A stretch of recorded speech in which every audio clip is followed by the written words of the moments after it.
Nakapaglingkod ako bilang inyong konsehal. Minsang namuno sa ating social welfare. Biniyayaan maging vice mayor katulad ng aking ama. At ngayon ay pinalad maging unang babaeng alkalde ng minamahal nating lungsod ng Maynila. Sa lahat ng iniregalo sa ating Panginoon sa atin, kayo po ang tahimik na umakay sa lahat ng ating gawa, mga ordinaryong kawani. Ngunit kayo ang tunay na susi ng pagbabago. Naiparamdam natin sa kanila ang totoong pangangalaga ng pamahalaan sa kanyang mamamayan.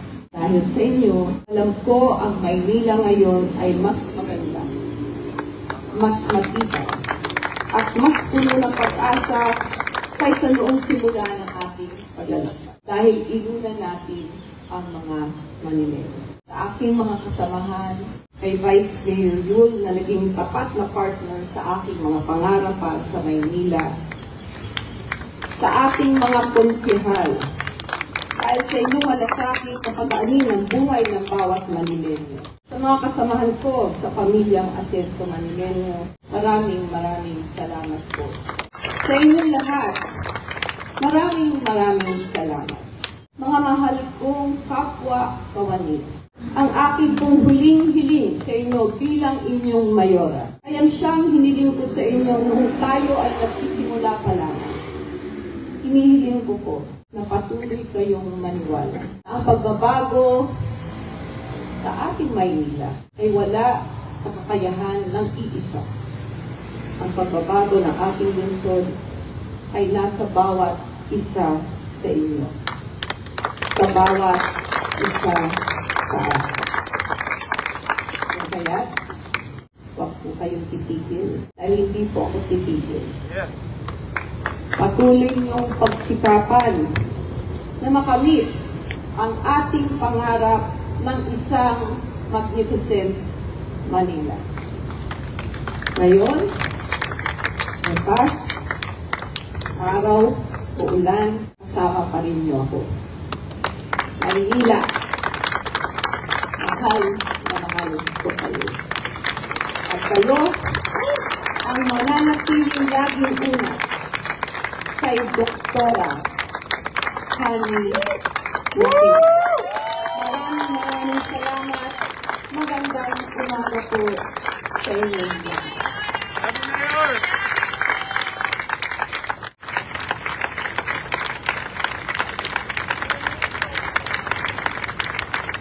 Alright mga kababayan, so ito po yung naganap kaninang umaga dito po sa Manila City Hall. Ito nga po yung formal na pagpapaalam po ni Mayor Hani Lacuna dito po sa kanyang mga kasamahan sa City Hall at sa mga department heads at sa ibang mga kawani pa ng Manila City Hall, no. Dahil ito na po mga kababayan yung huling araw niya po dito sa City Hall bilang isang alkalde ng Maynila. So kung maaalala po natin na siya po ay nanalo bilang alkalde noong May 9, 2022.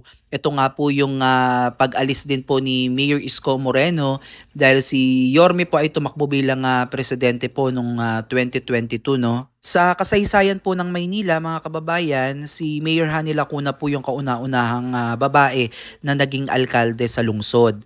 At kung maaalala nga po natin, sila po yung kinilala bilang the best tandem noong panahon po ni Mayor Isko, no? Kasi si Mayor Hani Lacuna po ay tumayo din po bilang vice-alkalde po ni Isko Moreno Domagoso nung panahon natin na tayo po ay kasakasama pa nila nung tayo po ay nasa Manila pa nagba-vlog, no.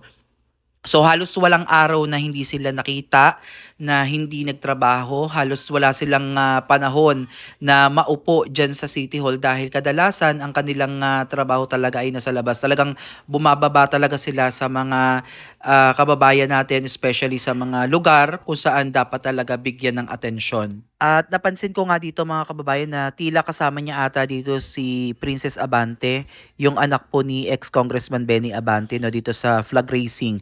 So itong flag racing pala mga kababayan ay every Monday, no, talagang nagtitipon-tipon diyan yung mga department heads, mga kawani ng pamahalang lungsod ng Maynila upang sa isang flag ceremony. No, kahit naman si Mayor Isko nung panahon niya ay talagang every Monday, walang mintis yan, umulan o umaraw, nakakagawa sila ng paraan para magkaroon ng flag racing. So dito, ina-acknowledge ni Mayor Isko yung mga achievements at inaano niya din dito, mini-mention din niya yung mga naging problema o mga solusyon o yung mga kinakaharap ng lungsod ng Maynila. So parang eto na din yung public interview niya, public appearance para sa mga dapat malaman ng mga Manileño, no. So dito po sa nangyaring flag racing ceremony ni Mayor Hani Lacuna, mga kababayan, ay nakapaloob dito sa kanyang speech yung kanyang pagpapasalamat sa kanyang mga naging kasama sa kanyang journey sa loob ng 3 taon at balik tanaw dun sa mga nakaraang karanasan niya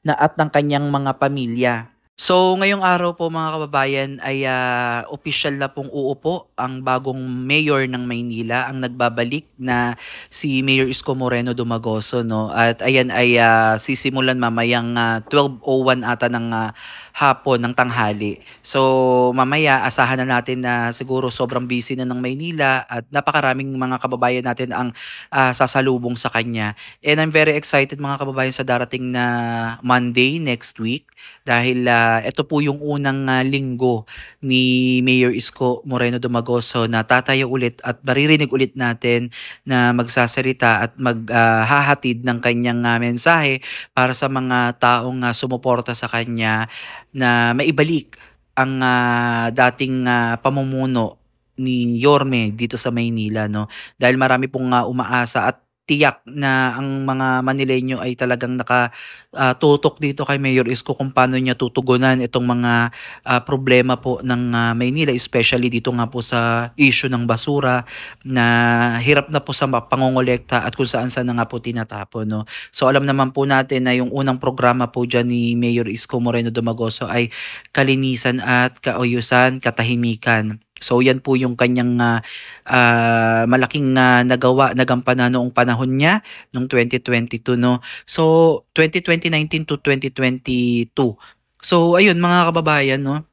Abangan po natin yung mga susunod na mangyayari at I'm very excited na muli nating makita, masilayan at maramdaman yung presensya ni Mayor Isko Moreno Dumagoso dahil ito yung tinatawag nating the action man, no. So parang ano pa lang, sinabi niya pa lang mamaya gagawin niya na kaagad. At dito natin mararamdaman yung gobyerno na talagang kahit gabi, 24/7 talagang mararamdaman mo na may gobyerno. And we are hoping na bumaba na din yung crime rates sa Maynila at mapanatili po yung kaayusan and looking forward for more projects na talagang mapapakinabangan po ng buong Maynila. And especially sa ating mga minamahal na mga lolo't lola at sa mga single parent na mabigyan din po ng atensyon. Muling maibalik yung pagmamahal at lahat ng biyaya, no, para sa mga estudyante, sa mga nanay, sa mga lolo't lola, solo parents at sa buong Manileño. So, ayun mga kababayan, hanggang dito na lang muna and comment down below kung ano yung gusto nyong idagdag dito sa amin. Comment at opinion. Comment nyo lang yan sa comment section mga kababayan. At maraming salamat po sa panonood ninyo. At magkita-kits po ulit tayo sa mga susunod nating update. And ito na po ang simula ulit ng pagbabago ng Maynila. So again, maraming salamat po at Manila, God first.